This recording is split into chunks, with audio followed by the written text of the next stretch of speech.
Hello guys, ఒకసారి ఈ question గమనిస్తే మనకి సిపాయిల తిరుగుబాటు జరిగిన రోజు అంటే క్యాలెండర్ లో ఇలాంటి క్వశ్చన్స్ కూడా అప్కమింగ్ ఎగ్జామ్ లో రావచ్చు. ఎందుకంటే చాలా వరకు మనకి సిపాయిల తిరుగుబాటు జరిగిన తేదీ అడుగుతారు, బట్ రీజనింగ్ వచ్చేసరికి సిపాయిల తిరుగుబాటు జరిగిన రోజును కూడా అడిగే ఛాన్స్ ఉంది. అంటే అప్కమింగ్ ఎగ్జామ్ లో ఇలాంటి క్వశ్చన్స్ పక్కా వస్తాయి. ఎందుకంటే మనకి ఇక్కడ డేట్ అనేది ఖచ్చితంగా గుర్తుండాలి.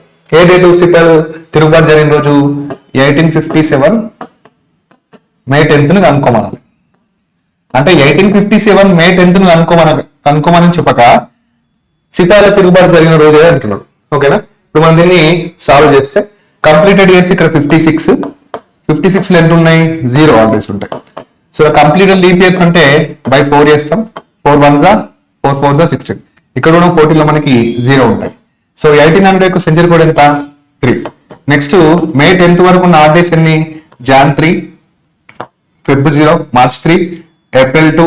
నెక్స్ట్ మేలో 10 అంటే 3 తీసుకుంటాం. So 3 3 9 9 plus 2 11.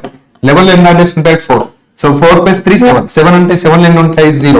0 అంటే ఇక్కడ మనకి ఆదివారం అవుతుంది. సో ఈ క్వశ్చన్ లో మీరు గుర్తుంచుకోవాల్సింది ఏంటంటే అన్ని సార్లు డేట్ ఇవ్వడు, సమ్ టైమ్స్ అంటే ఈ విధంగా సిపాయిల తిరుగుబాటు జరిగిన రోజు అని అడగొచ్చు. సో ఆన్సర్ వచ్చేసి ఆదివారం. ఓకేనా, థ్యాంక్ యూ.